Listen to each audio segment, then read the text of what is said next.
Você já parou tudo que você tá fazendo e falou assim: "Ai, hoje eu vou maratonar uma série"? Ou senão você vai falar: "Ai, vou só mexer um pouquinho no celular", e aí você ficou o tempo todo lá. E a tarefa importante, ó. Pois é, se você passa por isso, provavelmente você gosta de ficar procrastinando.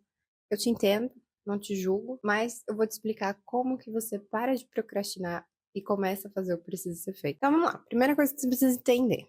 Não, você não tá com preguiça, não é por falta de disciplina, nem porque você tá com pouco tempo. Normalmente a gente procrastina por uma razão muito específica e bem óbvia, na verdade. Toda vez que a gente tem uma tarefa e a gente fica adiando ela, é simplesmente porque tem algum sentimento mal resolvido envolvido nessa tarefa. Às vezes, essa tarefa só vai te causar ali uma ansiedade, um tédio, enfim. Das duas, umas. Ou ela é muito fácil, e aí você acha que vai resolver ela assim, ou ela é muito complicada e aí vai virar um bicho de 7 cabeças. No fim, procrastinar é simplesmente isso, ter aquela pressão de que você tem que fazer alguma coisa, mas que você não tá afim de fazer isso. E aí a gente entra no loop, né? Vamos fazer a tarefa.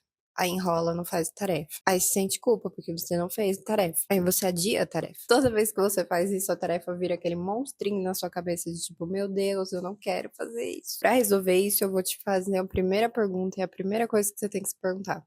Por que que essa tarefa tá me gerando tanto desconforto? Só de você começar a nomear o que tá te causando essa tarefa, se é realmente porque ela é muito complicada, já vai te ajudar a se encaminhar para entender o que está acontecendo. Eu gosto de um livro que aborda esse assunto de uma maneira muito mais prática, que é a equação de deixar para depois. Nesse livro, o autor vai explicar basicamente que a procrastinação ela vai ser um conflito entre a sua intenção de agir e a sua impulsividade. O que isso quer dizer? Quer dizer basicamente que a gente planeja sempre agir, mas na hora que a gente tem que executar, a nossa reação emocional vence a nossa intenção racional. Ou seja, o cérebro ele vai buscar priorizar o alívio imediato. Então, qualquer coisa que vai te gerar algum tipo de desconforto, ele vai evitar. Por isso que, lembra que eu falei? Nomeia o que você está sentindo, o porquê você está evitando de fazer essa tarefa.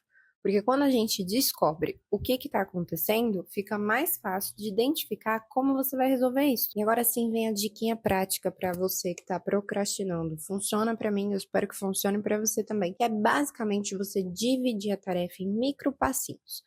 Então, vamos lá. O que você vai fazer primeiro? Você vai identificar lá o desconforto. Putz, essa tarefa é muito complicada. Eu tenho que fazer muita coisa para resolver essa tarefa. O que você vai fazer? Você vai quebrar ela em pequenas etapas. Toda vez que a gente tem uma tarefa muito grande para resolver, o cérebro entende isso como muito vago.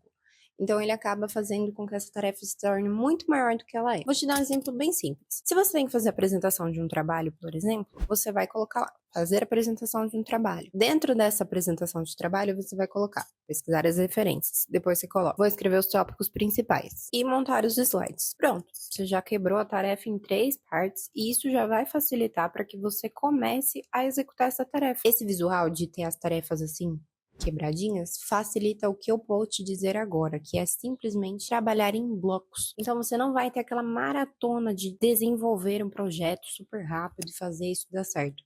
Não, você vai trabalhar em blocos. Como que a gente trabalha em blocos? Eu normalmente gosto de trabalhar 1 hora e descansar ali 10 minutos. Mas, para a maioria das pessoas, 1 hora pode ser muito tempo. Então, você pode trabalhar 30 minutos, 25 minutos, enfim. Você vai trabalhar esses minutos e vai pausar. É importante que o seu tempo de pausa não seja maior do que o seu tempo de trabalho também. Parece pouquinho, né? A gente fala assim, eu vou trabalhar 20 minutos e descansar 5.